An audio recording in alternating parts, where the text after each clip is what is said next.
তোমাদের কর্মগুলো, তোমাদের চক্ষুগুলো, তোমাদের চর্মগুলো তোমাদের বিরুদ্ধে সাক্ষী দিবে না। আর এই ধারণা করি তোমরা তাদের কাছে কোনো কিছু গোপন করতে না। কে বলতেছেন ভাই? জোরে বলেন কে বলে? আরো জোরে বলেন কে? আসলেই তো তাই। আমি মনে করতেছি আজকে জমিন পাইছি, আমার শক্তি আছে, এই শক্তির বলাই খাটাইয়া আমার জমিন ছিল 10 হাত, আমি বানায় ফেলেছি 15 হাত। কেন? আমি মনে করতেছি যে হাত দিয়ে আমি জমিনের আইলগুলো কেটে আমার জমিনের অংশ বাড়াইতেছি, এটা মনে হয় এই হাত আমার বিরুদ্ধে সাক্ষী দিবে না, এই চোখ আমার বিরুদ্ধে সাক্ষী দিবে না, এই পাগুলো আমার বিরুদ্ধে সাক্ষী দিবে না। এই জন্য আমরা কি করি, এগুলার কাছে গোপন করি না, প্রকাশ্য করি। ঠিক না?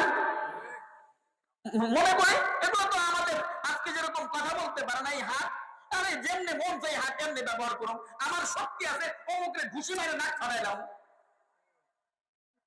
সে বলবো আমি তারে মাইরা হটাইলাম, যেমনি মন চাই, আমার শক্তি আছে, যেমনি মন চাই করবো। কিন্তু এই হাতই যে আমার বিরুদ্ধে সাক্ষী দেবে, এটা আমি মনে করি নাই। আর এই মনে করি নাই দেখেই এগুলা আমি গোপন করতাম না, যেমনি মন চাই তেমনি ব্যবহার করতাম।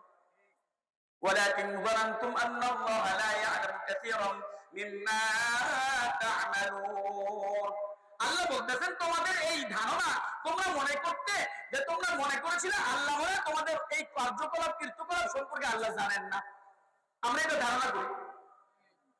হ্যাঁ, وذلكم ظنكم الذي ظننتم بربكم أرداكم فأصبحتم من الخاسرين। তোমাদের এই ভ্রান্ত ধারণাই, তোমাদের এই পথভ্রষ্ট ধারণাই তোমাদেরকে আল্লাহ রাব্বুল আলামিন ধ্বংস করে দিয়েছেন এবং সর্বশান্ত করে দিয়েছেন, ক্ষতিগ্রস্তদের মধ্যে অন্তর্ভুক্ত করে দিয়েছেন।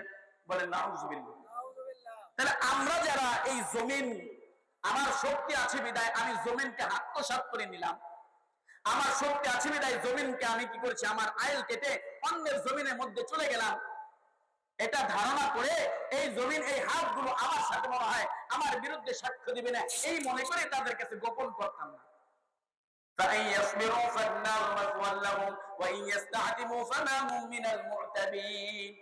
আল্লাহ রাব্বুল আলামিন তারপরে বলতেছেন فإن يصبروا فالنار مثوى لهم। তারা সেদিন জাহান্নামীরা, তারা সেদিন আল্লাহর কাছে ধৈর্য ধারণ করবে, কিন্তু ধৈর্য ধারণ করলেও তাদের ঠিকানা হবে জাহান্নাম। কোথায়?